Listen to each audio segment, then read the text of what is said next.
প্রিয় দর্শক শ্রোতা, আসসালামু আলাইকুম এবং অফুরন্ত শুভকামনা সবার জন্য। আমরা যারা জীবিত মানুষ আছি, মাঝে মাঝে আমাদের মাথা ব্যথা হয়, আর মাথা ব্যথা হলে আমাদের ব্যথা নাশক ব্যবহার করতে হয়, প্যারাসিটামল খেতে হয়। তো আমরা কিন্তু এই সিদ্ধান্তে কখনোই আসিনি যে মাঝে মাঝে মাথা ব্যথা হয়, মাথা তো একটা বিরাট সমস্যা, এই মাথাটি ফেলে দিতে হবে, তাহলে ব্যথা আর হবে না। এমন সিদ্ধান্তে আমরা কিন্তু কখনোই আসিনি প্রিয় দর্শক শ্রোতা। উকিল সাহেবরা কোর্টে ওকালতি করেন, বাদী বিবাদী দুই পক্ষ থেকেই আমাদের উকিল দরকার হয়, লয়ার দরকার হয়।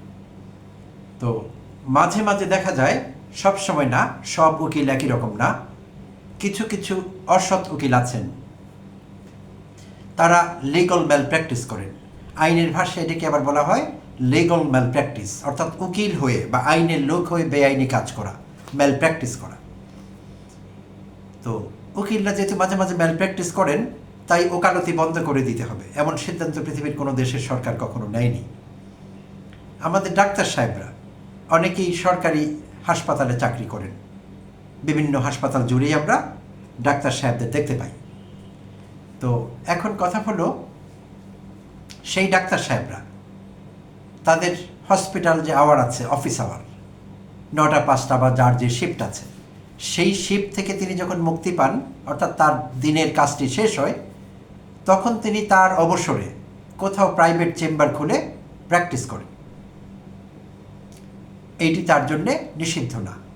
আবার কখনো কখনো দেখা যায় ডাক্তার সাহেবরা অপচিকিৎসা করেন, কখনো ভুল চিকিৎসা করেন। আমেরিকার মতো দেশেও ভুল চিকিৎসা করা হয়। 30% প্রেসক্রিপশনে অনেক সময় ডাক্তার সাহেবরা ভুল করেন, এমন একটি প্রবণতা লক্ষ্য করা গেছে। তো বাংলাদেশে তো অসংখ্যবার ভুল হয় ডাক্তার সাহেবদের, ভুল প্রেসক্রাইব করেন ভুল মেডিসিন, কিংবা ভুল ডায়াগনোজ করেন, মিস ডায়াগনোজ করেন কোনো একটি অসুখকে, হয়েছে একটি বলেন আরেকটি, এরকম হয়। সব ডাক্তার সাহেব একই রকম না, সবাই ভুল করেন না, বাট কখনো কখনো হিউম্যান এরার আমাদের থেকে ঘটে যায়। তো সেই জন্য কি কখনো কোনো দেশের সরকার এই সিদ্ধান্ত নিয়েছে যে ডাক্তাররা মাঝে মাঝে ভুল করে কাজ করতে গিয়ে তাই ডাক্তারি পেশাটি বন্ধ করে দিতে হবে, কোনো ডাক্তার থাকবে না সমাজে? আচ্ছা, আর যেটি বলছিলাম যে তাদের অবসরে তারা চেম্বার খুলে মেডিকেল প্র্যাকটিস করেন, সেটিও কি বন্ধ করা যায়? পৃথিবীর কোনো দেশে বন্ধ করা গেছে যে হসপিটালে জব করেন এমন ডাক্তাররা তাদের অবসরে প্রাইভেট প্র্যাকটিস করতে পারবেন না? সেটি করা কি সম্ভব? বাস্তবতা কি সেরকম ইঙ্গিত দিচ্ছে? না। কেননা আমাদের যে হসপিটাল ফ্যাসিলিটিস আছে সেইটি পর্যাপ্ত না দেশের জনসংখ্যার তুলনায়।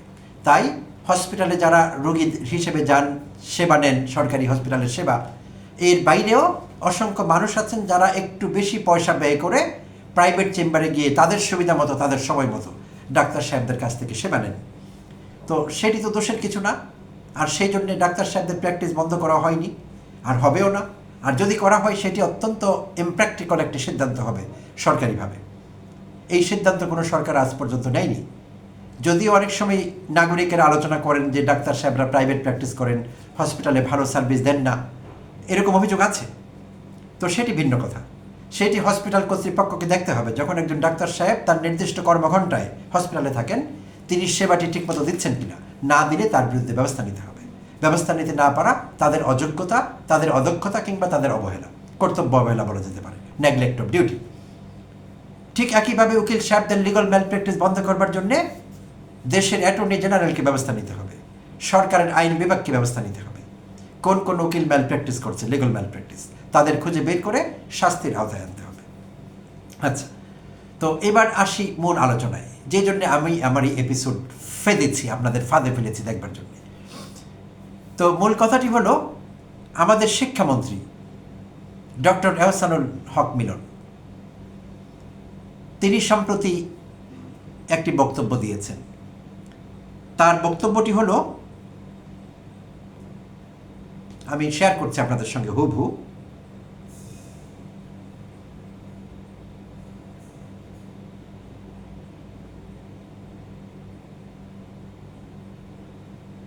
দুঃখিত প্রিয় দর্শক শ্রোতা, দেশের শতভাগ কোচিং সেন্টার বন্ধ করা হবে। কোচিং সেন্টার এবং ব্যাঙের ছাতার মতো গড়ে ওঠা কিন্ডারগার্টেন নিবন্ধনের আওতায় আনবে সরকার। এই দেশে আর কোচিং সেন্টার চলতে দেওয়া হবে না। এইটি শিক্ষামন্ত্রী ডক্টর এহসানুল হক মিলন বলেছেন তার সাম্প্রতিক বক্তব্য। এই দেশে আর কোচিং সেন্টার চলতে দেয়া হবে না, দেশের শতভাগ কোচিং সেন্টার বন্ধ করা হবে। আর বলেছেন ব্যাঙের ছাতার মতো গড়ে ওঠা কিন্ডারগার্টেন স্কুলগুলোর নিবন্ধনের আওতায় আনা দরকার বা আনবেন সরকার। ফাইন। তো তার এই বক্তব্যকে দুভাগে ভাগ করে আলোচনা করব প্রিয় দর্শক শ্রোতা। আর এই আলোচনাটি হতে যাচ্ছে খুব খুব গুরুত্বপূর্ণ। এটি আপনার পরিবারকে, আপনার কোনো প্রিয়জনকে, আপনার সন্তানকে এফেক্ট করবে আমার এই ভিডিওর বক্তব্য এবং শিক্ষামন্ত্রীর এই সিদ্ধান্ত যদি বাস্তবায়ন করা হয়। তো যেটি বলছিলাম দুভাগে ভাগ করে আলোচনা করব। একটি হলো ব্যাঙের ছাতার মতো গড়ে ওঠা প্রাইভেট স্কুলগুলোর কথা বলা হয়েছে, তথাকথিত কিন্ডারগার্টেন। হ্যাঁ, সত্যি কথা, ব্যাঙের ছাতার মতো অনেক স্কুল গড়ে উঠেছে, সেখানে লেখাপড়ার মান নেই, উচ্চ ফি নেওয়া হচ্ছে অনেক সময়, অভিভাবকরা সেইটির বিনিময়ে প্রপার ভ্যালু পাচ্ছেন না। তো এই সমস্যাগুলো আছে সেখানে, আর সেগুলোর অনেকগুলোর নিবন্ধন নেই, তো কে কী করছেন জানা যায় না। তাই এটি একটি চমৎকার উদ্যোগ, এই ব্যাপারে তাকে সাধুবাদ জানাই। সব আনরেজিস্টার্ড কিন্ডারগার্টেনকে রেজিস্ট্রেশনের আওতায় আনতে হবে, সরকারি খবরদারের আওতায় আনতে হবে, এটি ভালো উদ্যোগ। এবার আসবো দ্বিতীয় পর্যায়ে, সেটি হলো কোচিং সেন্টার। এই দেশে কোনো কোচিং সেন্টার চলতে দেওয়া হবে না। এইটি কি এরকম একটি সিদ্ধান্ত কি প্র্যাকটিক্যাল? আমাদের দেশের সব মহলের লোকের মধ্যে কিন্তু এই আলোচনাটি আছে। অনেকেই আমরা জাস্ট বলে যাচ্ছি যে কোচিং সেন্টার ব্যবসা করে, কোচিং বাণিজ্য, শিক্ষা বাণিজ্য এগুলো বন্ধ হওয়া দরকার। আমরা অনেকেই এই কথা বলছি, বুঝে অথবা না বুঝে। চলুন বাস্তবতাটি দেখা যাক। আমাদের বেশিরভাগ শিক্ষা প্রতিষ্ঠানের যে ক্লাস সাইজ বলতে আমি বোঝাচ্ছি ছাত্র শিক্ষক রেশিওর কথা। দেখা গেল 60, 70, 80 জন ছাত্র বা শিক্ষার্থীর বিপরীতে একজন শিক্ষক।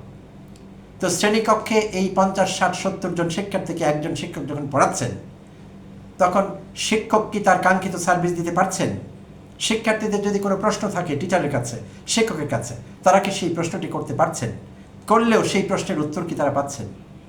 শিক্ষকের পক্ষে 70, 80 জনকে ইকুয়ালি অ্যাটেনশন দেওয়া, ইন্ডিভিজুয়াল অ্যাটেনশন যেটিকে বলি আমরা, সেটিকে তিনি দিতে পারছেন না। বাস্তবতা এরকম না। তো আমি দেশের প্রিমিয়ার কতগুলো স্কুল কলেজের কথা বলব। ঢাকার নটরডেম কলেজ, আজকাল শোনা যাচ্ছে যে শ্রেণীকক্ষে নির্দিষ্ট একটি পিরিয়ডে 150 এবং তদূর্ধ্ব শিক্ষার্থী বসেন একটি ক্লাসে, আর একজন লেকচারার কিংবা অ্যাসিস্ট্যান্ট প্রফেসর কিংবা প্রফেসর লেকচার দেন। ঢাকার নটরডেম কলেজের কথা বলছি। এই কলেজটির আমিও প্রাক্তন ছাত্র।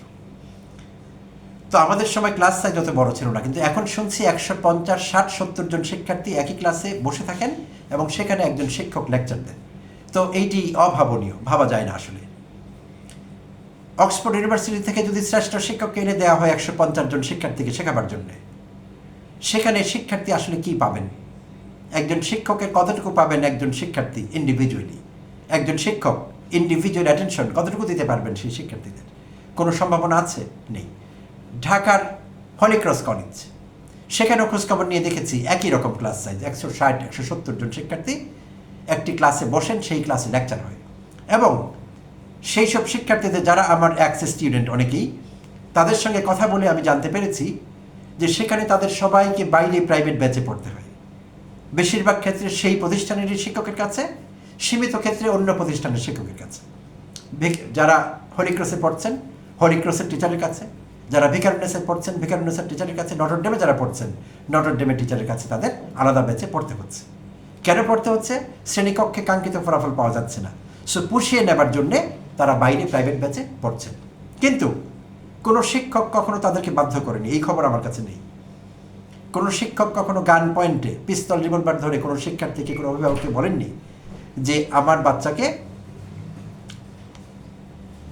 আর কোনো শিক্ষক কোনো অভিভাবককে কিংবা শিক্ষার্থীর মাথায় পিস্তল ধরে বলেননি যে আমার কাছে পড়তেই হবে, না পড়লে গুলি করবো, এই কথা কখনো বলেননি। আচ্ছা, কালে ভদ্রে এমনটি ঘটে থাকতে পারে। শিক্ষক নামধারী কেউ হয়তো কাউকে বলতে পারে, পরোক্ষভাবে কোনো অভিভাবককে প্রলুব্ধ করতে পারেন, আকার ইঙ্গিতে বলতে পারেন যে আমার কাছে পড়াতে হবে, না হলে ভালো মার্কস দেবো না, এমন অভিযোগ মাঝে মধ্যে শোনা যায় এবং তার কিছু সত্যতাও আছে। তো যদি এগুলো ঘটে থাকে, এগুলো বেআইনি কাজ। যেই শিক্ষক এমন হুমকি দিয়েছেন কিংবা দিচ্ছেন, তাকে আইনের আওতায় আনতে হবে। অর্থাৎ যেটি বলছিলাম, মাথা ব্যথা করলে প্যারাসিটামল খেতে হবে, মাথা কেটে ফেলে দেওয়া যাবে না, সেটি কোনো সমাধান না। তাই শিক্ষকদের ক্ষেত্রে এই কথা প্রযোজ্য। অনেকে এই দাবি করেন, এই অভিযোগ করেন, এইভাবে বিশ্লেষণ করেন যে শিক্ষক প্রাইভেট ব্যাচে পড়ান বলে শ্রেণীকক্ষে মনোযোগ দিয়ে পড়ান না। আমি এটি মানছি না, একদমই না। কেন মানছি না? কারণ শ্রেণীকক্ষে একজন শিক্ষক পড়ান কিনা সেটি দেখার দায়িত্ব সেই শিক্ষা প্রতিষ্ঠানের প্রধানের, হেড টিচার কিংবা প্রিন্সিপালের।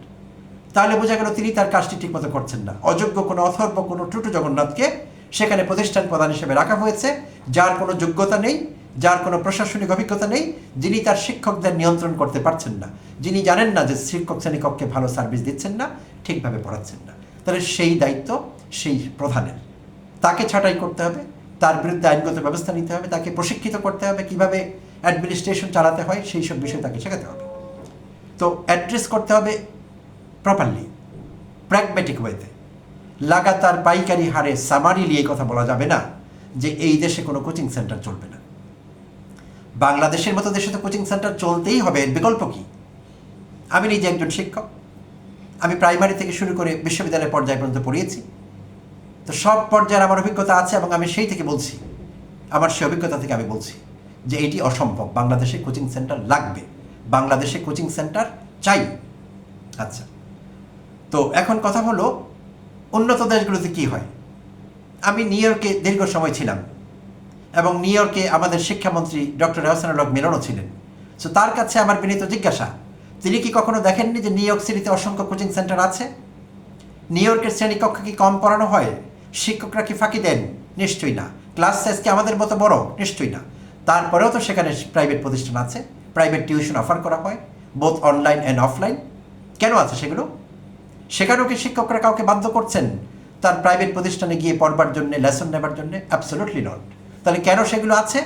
কারণ শ্রেণীকক্ষে ভালো সার্ভিস দেওয়ার পরও কিছু শিক্ষার্থীর এক্সট্রা সার্ভিস দরকার হয়, এক্সট্রা সাপোর্ট দরকার হয়। সেই সাপোর্টগুলো তারা বাইরের সেই প্রাইভেট টিউশন প্রোভাইডার তাদের কাছে গিয়ে সেই সার্ভিসটি নিয়ে থাকে। আমার যুক্তরাজ্যে ভ্রমণের সাম্প্রতিক অভিজ্ঞতা, সেখানে আমি দেখেছি লন্ডনের রাস্তায় রাস্তায় কোচিং সেন্টার। ক্যামব্রিজ অক্সফোর্ড থেকে লেখাপড়া করে, ব্যাচেলার করে, মাস্টার্স করে এমন শিক্ষকের কথাও সেখানে জানি যারা অন্য কোনো জব করেননি, প্রাইভেট টিউশন প্রোভাইড করছেন, প্রাইভেট টিউশন প্রোভাইডার হয়েছেন, একটি জায়গা নিয়েছেন, সেই জায়গায় গুছিয়ে বসেছেন চেয়ার টেবিল নিয়ে, সেখানে ব্যাচের পর ব্যাচ পড়াচ্ছেন। আমি তো সেখানে কোনো খারাপ কিছু দেখি না। শিক্ষার্থীরা শ্রেষ্ঠ শিক্ষা প্রতিষ্ঠানের শিক্ষকের কাছে সার্ভিস পাচ্ছে, মন্দ তো কিছু নেই সেখানে। এটি তো উইন উইন সিচুয়েশন। সেই শিক্ষক পারিশ্রমিক পাচ্ছেন, অনারারিয়াম পাচ্ছেন, সম্মানী পাচ্ছেন, বিনিময়ে তিনি তার শ্রেষ্ঠ সার্ভিসটি দিচ্ছেন এবং যে অভিভাবক, যে শিক্ষার্থী মনে করে সেই সার্ভিসটি তাদের নেওয়া দরকার, তারা সেই সার্ভিস নিচ্ছেন। It's a win win situation. দুই পক্ষই এখানে লাভবান, কারো কোনো ক্ষতি হয়নি। তো মন্ত্রী মহোদয়কে বলছি, দয়া করে এমন পাইকারি সিদ্ধান্ত নেবেন না। আর এই সিদ্ধান্ত কিন্তু আপনি নেননি, হাসিনা আমলে গৃহীত হয়েছে এসব সিদ্ধান্ত। আপনার আগে যিনি মন্ত্রী ছিলেন হাসিনা আমলে, দীপুমণিও হারবার্ড এডুকেটেড, হারবার্ডে পড়াশোনা করেছেন, কিন্তু তার প্র্যাকটিক্যাল নলেজ, প্র্যাগমেটিক সিদ্ধান্ত আমি কখনো দেখিনি। তিনি একবার বলেছিলেন এই কোচিং সেন্টার প্রসঙ্গে যে তিনি জানেন ঢাকা শহরে অনেক শিক্ষার্থী প্রাইভেট টিউশন অফার করে কিছু টাকা ইনকাম করে, সেই টাকায় বিশ্ববিদ্যালয়ের কলেজের খরচ যোগায়, পরিবারকেও সাহায্য করে, নিজে বেঁচে থাকে ঢাকা শহরে। এক বক্তব্যে তিনি তেমন কথা বলেছিলেন। বলবার পরই দেখলাম ম্যাজিস্ট্রেট লাগিয়ে, পুলিশ লাগিয়ে বিভিন্ন জায়গায় কোচিং সেন্টারে হামলা করা হচ্ছে, যেন কোচিং সেন্টারের লোকেরা, শিক্ষকরাই মূলত কোচিং সেন্টার চালান, কখনো কখনো শিক্ষার্থীরাও চালান। তো মনে হয় যেন তারা ক্রিমিনাল, কোনো ক্রিমিনাল গ্যাং, তাদেরকে ধরবার জন্য পুলিশ গিয়েছে, ম্যাজিস্ট্রেট গিয়েছে, কখনো ধরে সাক্ষাৎকার নেওয়া হচ্ছে, ক্রিমিনালের মতো ট্রিট করা হচ্ছে, ক্রিমিনালাইজ করা হচ্ছে তাদেরকে। এই অসভ্যতা হাসিনা আমলে আমি দেখেছি। এবং দীপুমণি ওই কথা বলবার পরও এরকম কাজ তিনি করেছেন, তার প্রশাসন এরকম কাজ করেছে। এটি একটি অসভ্যতা। তো সেই অসভ্যতার পথে আমাদের হাঁটতে হবে কেন নতুন করে? যেটি বলছিলাম, মাথা ব্যথা করলে ট্যাবলেট খেতে হবে, প্যারাসিটামল খেতে হবে, কোনো প্রবলেম হলে সেটির সলিউশন প্র্যাগমেটিক ওয়েতে অন্য জায়গায় খুঁজতে হবে, বাস্তবসম্মত সিদ্ধান্ত আসতে হবে। কিন্তু এটি কোনো সিদ্ধান্ত হতে পারে না। বাংলাদেশের মতো দেশে প্রাইভেট টিউশন কেউ অফার করবে না, কোনো কোচিং সেন্টার থাকবে না। আর তিনি বলেছেন কোনো কোচিং সেন্টার থাকবে না, সেটি তো অ্যাবসলিউটলি ইম্পসিবল। একাডেমিক কোচিং যদি নাও থাকে, তাহলে স্পেশালাইজড যে কোচিং সেন্টারগুলো আছে, যারা স্যাট, জিআরই, জিম্যাট, আইএলটিএস, টোফল এইসব করছে, তো এইসব সার্ভিস কি তিনি দেশ থেকে উঠিয়ে দেবেন? উঠিয়ে দিলে প্রতি বছর যে হাজার হাজার ছেলে মেয়ে, এখন লাখ হবে, বিদেশে যাচ্ছে উচ্চশিক্ষার জন্য, এই সার্ভিসগুলো তাদের দরকার। আইএলটিএসে ভালো স্কোরের জন্য আইএলটিএস কোচিং করতে হবে, সেটে ভালো স্কোরের জন্য, জিআরই জিমেটে ভালো স্কোরের জন্য কোচিং করতে হবে। এগুলো তো খুব দরকার। অনেকের ইংরেজিতে দক্ষতা অর্জনের জন্য স্পোকেন ইংলিশের ক্লাস করতে হবে। অনেকের উচ্চারণ শেখবার জন্য আবৃত্তি ক্লাসে অংশগ্রহণ করতে হবে। কোনো বাংলার শিক্ষকের অফার করা কিংবা অভিনেতা অভিনেত্রীর অফার করা, কোনো ভয়েস ট্রেনারের কাছে গিয়ে ট্রেনিং নিতে হবে। অর্থাৎ কোচিং সেন্টার কোনো না কোনো ফরম্যাটে কোনো না কোনোভাবে থাকতেই হবে, এবং এগুলো একাডেমিক হবে, নন একাডেমিকও হতে পারে। তো সমস্যা সেখানে নেই, কোচিং সেন্টার কিচ্ছু করেনি। বাস্তবসম্মত উপায়ে বিষয়টি অ্যাড্রেস করতে হবে। তাই শিক্ষামন্ত্রী মহোদয়কে বলবো, এই বিষয়ে তড়িৎ কোনো সিদ্ধান্ত না, আর এরকম হুট করে কোনো ইমপ্র্যাকটিক্যাল সিদ্ধান্তও না। চিন্তা করে যাচাই বাছাই করে কোচিং সেন্টার থাকবে, প্রাইভেট কিন্ডারগার্টেনগুলো রেজিস্টার্ড হবে, রেজিস্ট্রেশনের আওতায় যাবে। আর কোচিং সেন্টারের জন্য গাইডলাইন থাকতে হবে যে কোনো শিক্ষক সেখানে ম্যাল প্র্যাকটিস করছেন কিনা, কোনো শিক্ষার্থীকে জোর করে নিচ্ছেন কিনা, কোনো অভিভাবককে পরোক্ষভাবে হুমকি দিয়েছেন কিনা, যে ব্যাচে না পড়লে মার্কস দেওয়া হচ্ছে না, ক্লাসে ফেল করানো হচ্ছে, এমন ঘটনা ঘটছে কিনা সেগুলো অ্যাড্রেস করতে হবে। এমন কেউ করলে তার বিরুদ্ধে শাস্তিমূলক ব্যবস্থা নিতে হবে। কিন্তু সামারিলি কোচিং সেন্টার থাকবে না, একটিও থাকতে দেব না, শতভাগ বন্ধ হবে, এইসব সিদ্ধান্ত অবাস্তব, অমূলক, অপ্রয়োজনীয়। ধন্যবাদ প্রিয় দর্শক শ্রোতা, সঙ্গে থাকবার জন্য।